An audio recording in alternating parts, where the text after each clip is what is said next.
corações. Esse é o tema da nossa lição a partir de hoje, entendendo a luta do seu coração.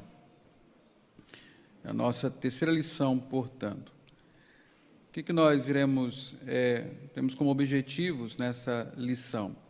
Essas três coisas devem acontecer ao final. Primeiro, conceito que nós queremos transmitir: a causa da minha luta não são as pessoas ou as situações em minha vida, mas o coração que eu trago para esses relacionamentos e circunstâncias. Mais uma vez, nós estamos focados aí no coração e vimos que o coração é ativo, ele sempre produz o nosso comportamento. Agora nós vamos ver que há uma luta acontecendo em nosso coração e é por causa desta luta, então, que eu muitas vezes experimento problemas e conflitos nos meus relacionamentos. Por isso, eu preciso compreender que a causa dessa luta não são as pessoas nem as situações, mas o meu coração. Dizendo respeito a mim, trazendo para uma aplicação pessoal, tenho que viver com a disposição de examinar os desejos que governam o meu coração e aprender como estes desejos moldam minhas respostas às pessoas e circunstâncias. E, pensando nas outras pessoas, em como ajudá-las, minha efetividade como um instrumento de mudança de Deus envolve ajudar outros a reconhecer e confessar o que realmente os governa. Então, essas três coisas nós iremos tratar nesta lição e, ao final, nós vamos ver isso muito mais amplamente. Então, olhando aí para o conteúdo da lição, esta lição foca em duas passagens da Escritura que funcionam como janelas do coração de cada ser humano. Essas passagens nos mostram como acabamos louvando e servindo a criação ao invés do Criador.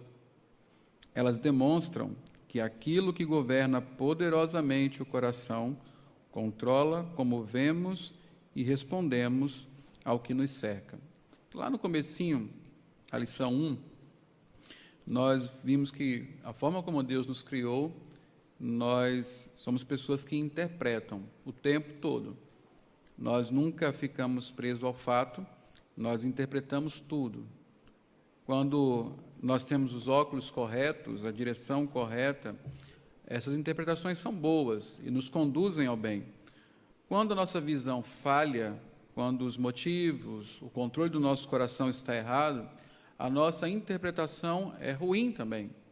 E isto afeta também tudo que está à nossa volta, nossos relacionamentos e a forma como nós vemos as circunstâncias. Tudo isso depende daquilo que governa o seu coração. E nós precisamos descer um pouco mais fundo para entender esta luta que acontece no meu coração a respeito do controle. Há uma guerra acontecendo nesse exato momento em seu coração, a respeito do que vai controlar ele, quem vai governá-lo. Há uma batalha o tempo todo que nós travamos. Então, lutas e contendas. Vamos para Tiago, no capítulo 4, versos de 1 a 10. Hoje nós vamos nos deter nesse texto, nessa passagem.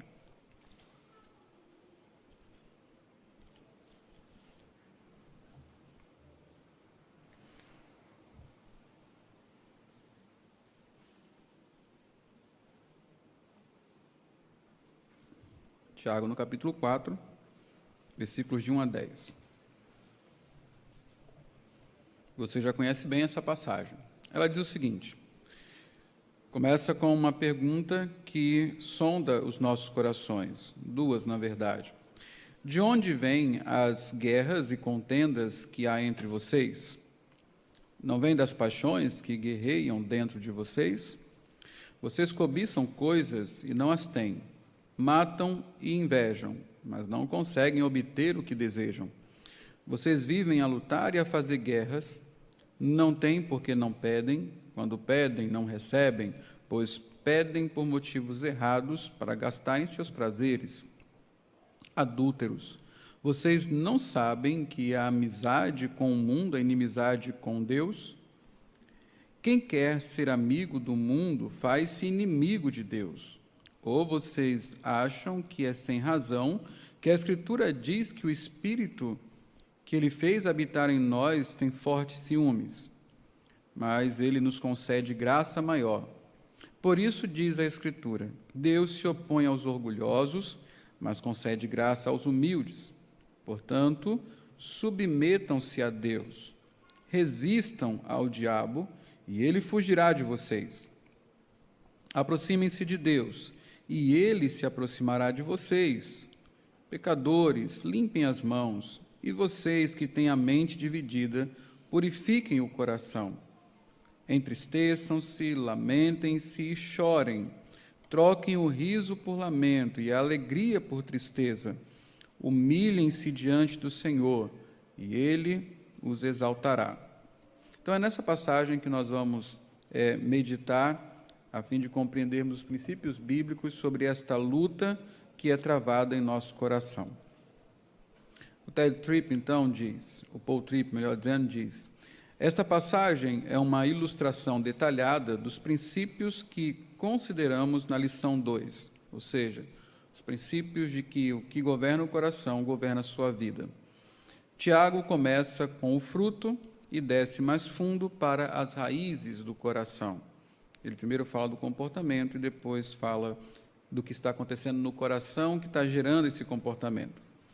O fruto que Tiago quer que nós examinemos está presente por toda a nossa vida. O conflito humano, não humana, humano. O conflito humano, a razão por que brigamos, porque nos iramos uns contra os outros. Isso está sempre presente em nossas vidas. E é sobre isso que Tiago quer que nós examinemos. Pode ser brigando para ver quem senta em um determinado lugar no carro, ou quem come a última batatinha do saquinho. Pode ser um desentendimento desencorajador entre marido e mulher, ou entre chefe e funcionário. Tiago nos quer examinando este fruto de conflito, perguntando: o que causa isso? Você percebe que nós brigamos muito em vários níveis, não é? As crianças brigam pelo lugar no carro, e alguns adultos também, né?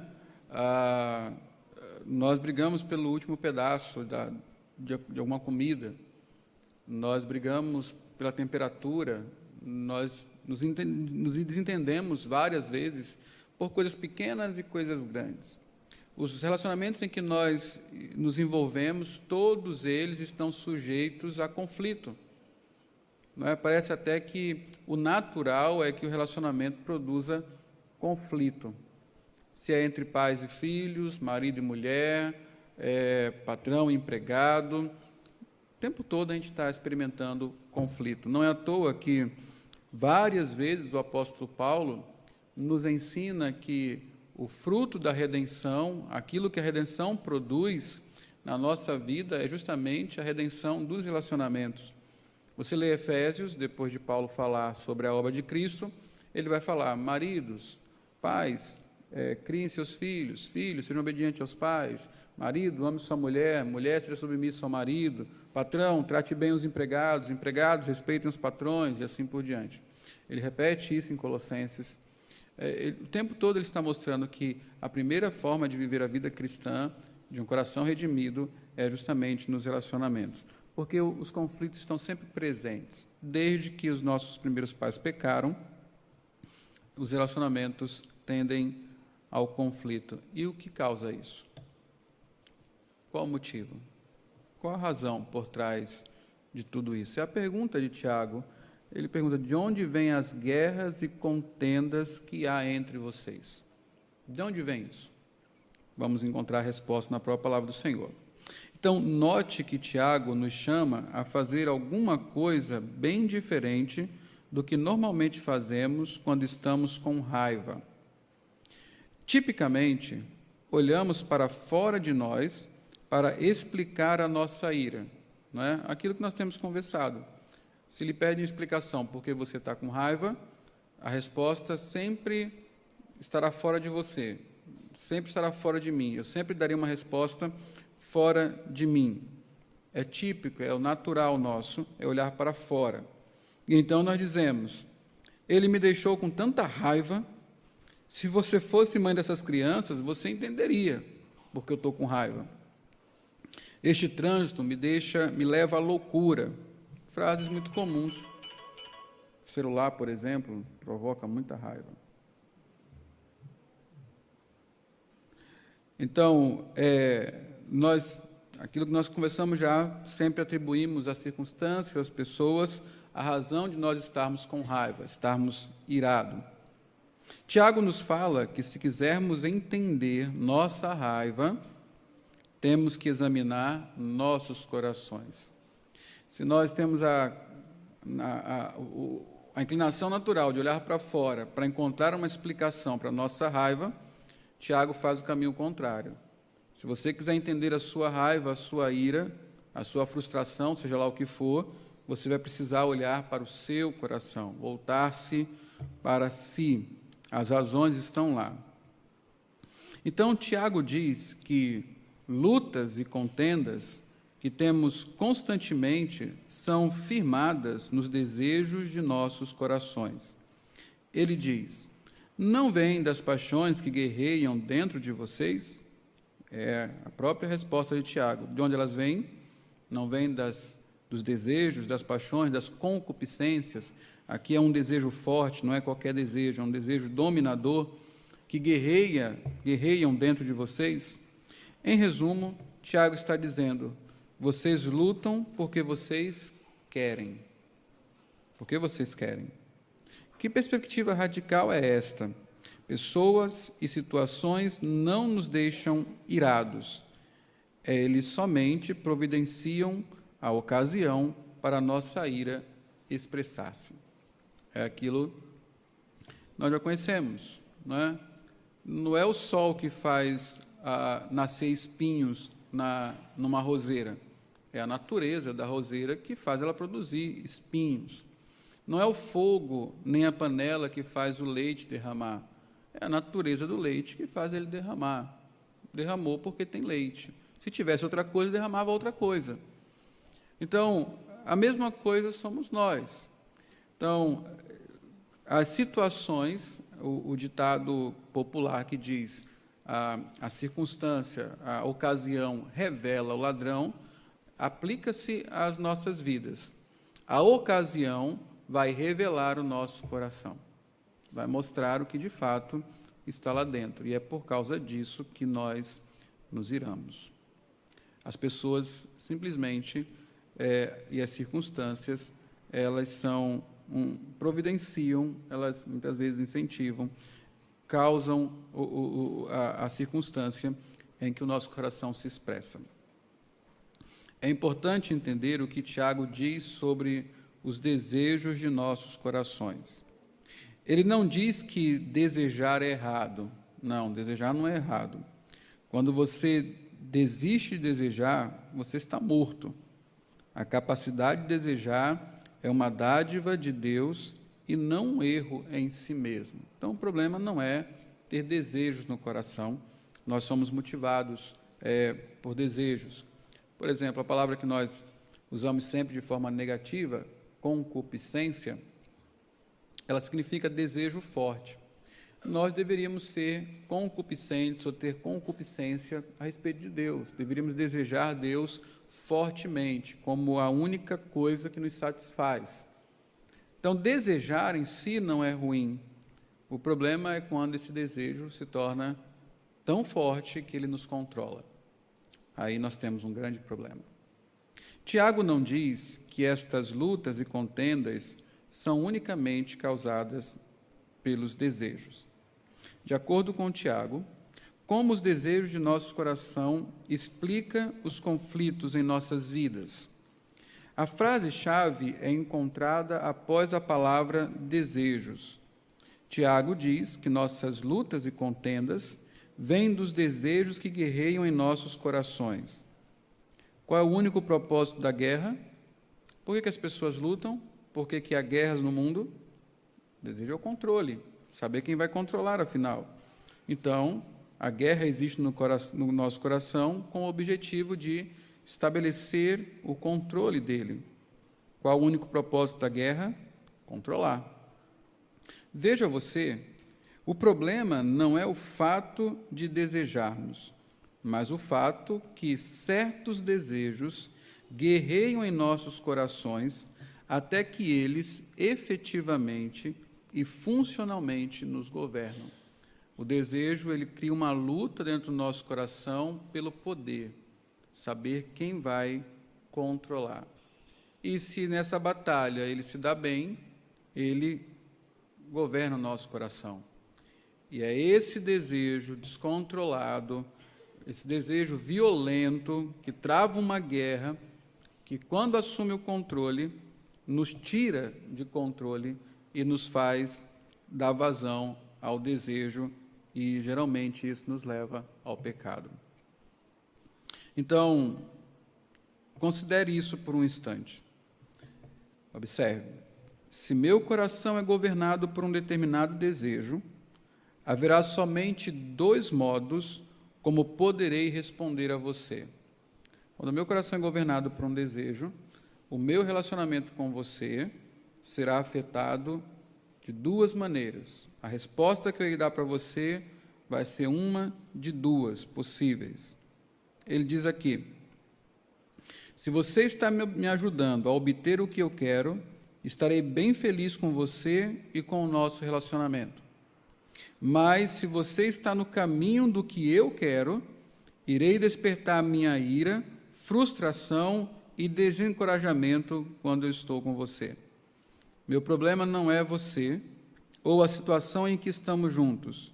Meu problema é que um desejo legítimo envolveu meu coração e agora está no controle. Ele tem tanto poder que deixou de ser legítimo. Então, minha resposta a você não é moldada por Deus e o que Ele diz ser melhor, mas por certo desejo que agora controla o meu coração. Então, veja como o desejo está lá dentro, ele começa a afetar o meu relacionamento. Eu desejo tanto uma coisa que as pessoas que me ajudam a encontrar, a conseguir esta coisa, são as melhores do mundo. São minhas amigas, eu as amo, andarei com elas para sempre. Mas as pessoas que se colocarem entre mim e o meu desejo serão minhas inimigas e terão que experimentar a minha ira. Então, muitas vezes isso acontece dentro de casa, no nosso ambiente doméstico. Um irmão e outro irmão estão ali vivendo um relacionamento de cumplicidade. Um ajuda o outro a realizar os seus desejos e não há problema nenhum, há plena harmonia. Ambos têm desejos comuns, estão fazendo as coisas que querem fazer, um não está atrapalhando o outro, pelo contrário, já que o desejo é comum, eles se ajudam, se unem contra os pais muitas vezes. Até que um resolve desejar outra coisa, ou até que um resolve não permitir que o desejo do outro chegue à sua satisfação. O que acontece? Briga. Um se ira contra o outro, deixa de se falar, enfim, aquelas coisas que nós sabemos, ficam arengando, vira um inferno. Isso acontece com adultos também, isso acontece dentro da igreja, isso acontece na relação pastor, ovelha, pai, filho, mãe, filho, sogra, nora, avô, neto, marido, mulher, o tempo todo. Eu tenho desejos que me controlam, os que me ajudam a conseguir isso são meus amigos, os que se colocam entre mim e o meu desejo sofrem com a minha ira, frustração e desencorajamento. Então, a minha resposta a você não é moldada por Deus, ou seja, o que Deus me manda fazer com relação aos meus relacionamentos, com as pessoas que estão à minha volta? Qual é o mandamento de Deus? Amar. Mas eu amo tanto o meu desejo, eu quero tanto o que eu não consigo amar mais ninguém, senão o meu desejo. Todo o resto vira fruto do meu ódio, é alvo do meu ódio, não é? É Ele quem controla, Ele tem o controle dos meus afetos. A Escritura usa o termo idolatria para descrever um desejo que governa meu coração. Nós já sabemos disso. O que controla meu coração é o meu Deus. Então, esse desejo se torna o meu ídolo. Minha própria idolatria é a causa da minha ira. Se você fica no caminho do que almejo, então me lanço contra você com ira. Esta batalha acerca de quem ou o que governará o coração é contínua em todos nós o tempo todo. Não é assim? Se eu pedir para você lembrar de uma circunstância em que você ficou muito irado com alguém, e você pensar nisso direitinho, a raiva que você teve, se você se descontrolou nessa ira, você falou algumas coisas, você vai perceber exatamente isso. Esta pessoa, ela atrapalhou aquilo que você desejava. Ela não lhe ajudou a conseguir aquilo que você queria. Por isso você ficou irado. O que controla o coração controlará o comportamento. Não há situação ou relacionamento onde esta batalha não está tomando lugar porque todos tendemos a trocar adoração e serviço ao Criador por adoração e serviço às coisas criadas. Quando o desejo me faz pecar, eu troquei de Deus.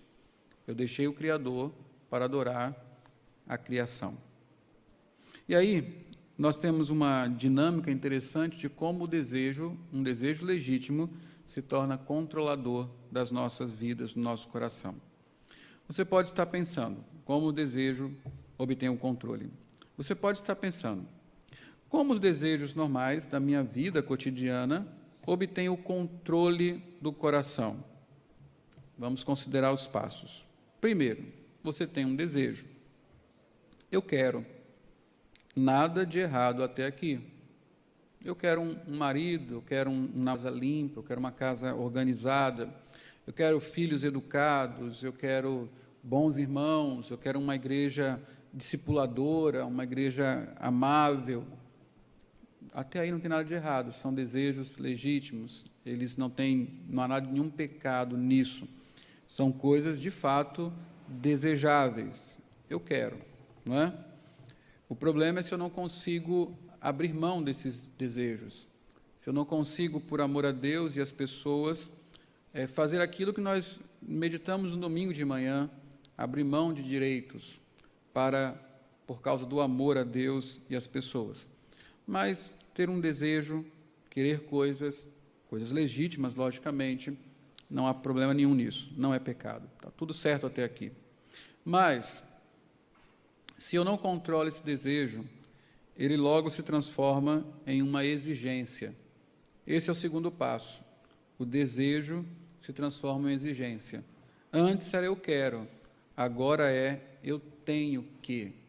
Eu tenho que ter isso, eu tenho que ter um marido melhor, eu tenho que ter um irmão melhor, eu tenho que ter uma igreja melhor. Eu exijo isso, é meu direito. Eu preciso dessas coisas. Melhor, eu tenho que ter essas coisas. O desejo não é mais uma expressão de amor a Deus e às pessoas, mas algo mais um anseio por mim mesmo, não é? Está errado aí. É um desejo egoísta. Eu quero porque eu quero. Eu tenho que ter isso, né? Ele evolui, não é? E chegamos ao terceiro momento do desejo que se transformou em exigência. Agora nós temos uma necessidade. Eu preciso. O Ted Tripp, ele conta uma história, Paul Tripp, ele fala que nenhum dos filhos dele nunca chegou para ele falando assim: pai, eu quero um sapato novo, mas estou disposto a abrir mão dele porque eu tenho outro e já me satisfaz. Mas ele diz que todas as vezes os filhos dele chegam para ele e falam assim: pai, eu preciso de um sapato novo. E então ele olha para os pés dos meninos, eles estão calçados, o sapato está inteiro, mas é sempre eu preciso de alguma coisa, não é? Pense como é que você fala a respeito dos seus desejos. Quase nunca nós usamos eu quero, quase sempre é eu preciso. Coisas que realmente não são necessárias, coisas sem as quais você consegue viver. É diferente você dizer, eu quero um bolo depois do almoço, uma sobremesa depois do almoço, de você dizer, eu preciso de uma sobremesa depois do almoço. Se tiver, é bom, mas se não tiver, você continua vivendo. Você não pode dizer, eu quero respirar. Você vai ter que dizer, eu preciso respirar. Isso sim é uma necessidade, é vital. Então, o desejo, quando ele vai ocupando o controle do nosso coração, ele sai de desejo, se transforma em exigência e então vira uma necessidade. Eu preciso. Alguma coisa agora é vista como essencial.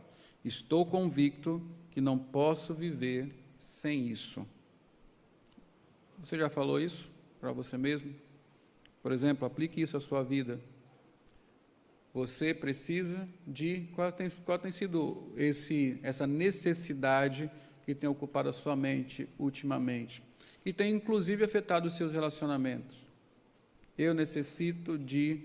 E depois observe se é isso que completa a frase, é de fato uma necessidade, ou é apenas um desejo, e às vezes até um capricho, porque nenhum desejo legítimo é.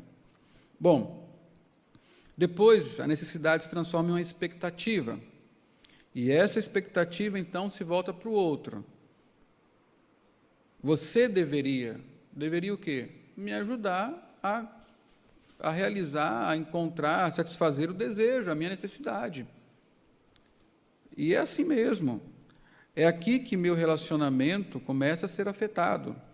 Se eu realmente creio que isto é uma necessidade, então parece correto eu esperar que você irá satisfazer minha necessidade, se você realmente me ama.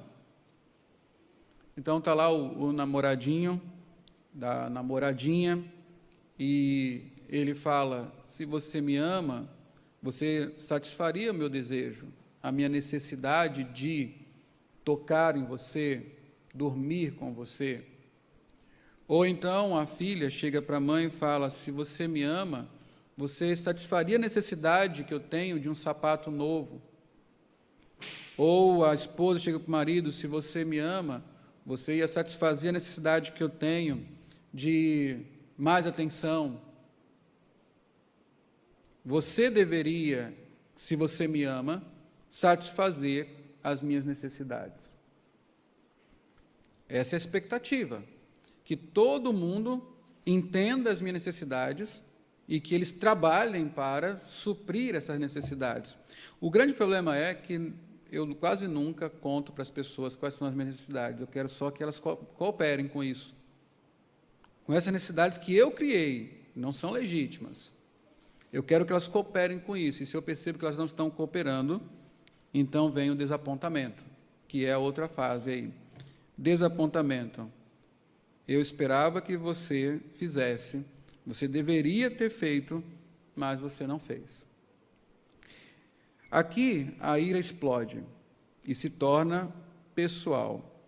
Você está interferindo no caminho do que governa o meu coração. Você está lutando contra o meu reino. Você está na posição de inimigo agora. Você não está colaborando. Portanto, você merece a minha ira. Se você tiver fôlego, paciência para analisar todas as suas discussões, explosões de ira, você vai perceber que é exatamente isso que aconteceu com o seu coração. E a ira ela se manifesta de várias maneiras. Não é apenas a explosão, falar um monte de coisa. Você pode simplesmente anular a pessoa, calar-se para ela, ficar tratando como ela estivesse morta, nula, ignorando a pessoa. Ou você pode explodir, alguns até chegam a ser violentos, fisicamente falando. E, finalmente, chega então a punição, depois do desapontamento. Porque você não fez, então eu respondo a você com ira, tratamento frio, palavras que ferem, vingança ou violência. Essa é a dinâmica de desejos que lutam em nosso coração, se transformam em necessidades e exigências, necessidades, criam expectativas, geram desapontamentos e produzem, então, punição.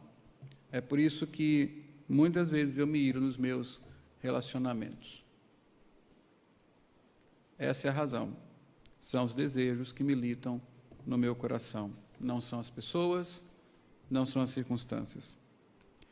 É importante entender o princípio básico dessa passagem, que é encontrado no verso 4. Veja o que diz o versículo 4 aí. Adúlteros, vocês não sabem que a amizade com o mundo, a inimizade com Deus? Quem quer ser amigo do mundo, faz-se inimigo de Deus. Aqui quando o Tiago diz, vocês são adúlteros, ele não está mudando de assunto. Aqui está o princípio central dessa passagem. O conflito humano está enraizado no adultério espiritual. Meu problema não são pessoas pecaminosas ou situações difíceis. Meu problema é que dou o meu amor, que pertence a Deus, a alguém ou a algo. Meu problema, então, é idolatria. Agora, note o ponto de virada da passagem. Mudança não começa com tentar controlar minha ira, ou sendo cuidadoso com a minha comunicação, ou relembrando princípios de resolução de conflito. Isso aqui é interessante, né? Você é uma pessoa iracunda, sem controle, e aí você vai procurar um profissional. O profissional vai lhe dar um rótulo, que são comuns nas situações, né? São vários rótulos. E depois do rótulo ele vai te dar um remédio para acalmar você, o famoso mata-leão. Você vai ficar tranquilo. Você não mudou o coração. Você continua a mesma pessoa. Talvez o instrumento da sua ira tenha sido desligado, mas o seu coração continua exatamente com ira. Então, você imagina uma criança que é iracunda, desobediente, tudo mais, e você leva ela num psicólogo, o psicólogo depois manda para um psiquiatra, ela vai sair com o rótulo de que tem déficit de atenção, TDAH. Ela vai sair com uma receitinha de Ritalina. Ritalina é a droga da disciplina. Ela vai ficar calma, que nem um zumbi. Ela não vai gritar mais, ela não vai bater mais, até que o remédio pare o efeito. E depois disso, ela continua a mesma criança. Então, Tiago não está dizendo que a solução é você simplesmente buscar alguma forma de controlar a sua ira. Isso é importante também, mas essa não é a forma correta de nós mudarmos as coisas. Tiago diz que a mudança começa quando nos submetemos a Deus, quando nós aceitamos e nos agradamos da vontade de Deus. Somente quando confessarmos e abandonarmos nossa idolatria, desejos que têm vindo nos governar, viveremos em paz uns com os outros. Entendeu isso? A Bíblia fala assim, que nós devemos estar satisfeitos com tudo que nós temos. Seja muito ou pouco, nós devemos estar satisfeitos. A Bíblia não diz que é errado ter desejos, mas ela nos diz que os nossos desejos não devem ser absolutos em nossas vidas. Eles não devem ser o Deus que governa a nossa vida. É nesse sentido que o Tiago está falando que nós devemos nos submeter a Deus, nos submetermos à vontade do Senhor. Se o Senhor quer satisfazer o desejo, bom. Se Ele não quiser, bom também. Ele sabe o que é melhor para mim. E eu me agrado da sua vontade. Ano passado, eu tinha que tomar algumas decisões, e a decisão que Deus tomou no meu lugar não foi a minha decisão, não foi a que eu queria tomar. Mas eu lembro que, durante aquele ano, nós orávamos em casa, pedindo a Deus que nos alegrasse na sua decisão, na sua vontade. Eu imaginava que Deus não iria satisfazer a minha vontade, então eu precisava pedir que Ele me alegrasse na vontade dEle. Porque se eu não submetesse à vontade de Deus, a única coisa que restaria para mim era ira, mágoa, vingança, rancor. Quando nós nos submetemos ao que Deus providenciou para nós encontramos finalmente paz com Deus e paz uns com os outros. Não há como ter paz uns com os outros se nós não tivermos paz com Deus, ou seja, se todo mundo aqui for controlado pelos seus sonhos, pelos seus desejos, cada um viverá por si, e a única coisa que nos resta é viver em conflito. Ou, se eu fosse um pastor bem político, né, eu ia tentar agradar todo mundo. Ora, cada um faz o que quiser, não vai ser mais banco, vai ser cadeira individual, para você botar onde você quiser, fazer o que você quiser. Aqui é com fone de ouvido.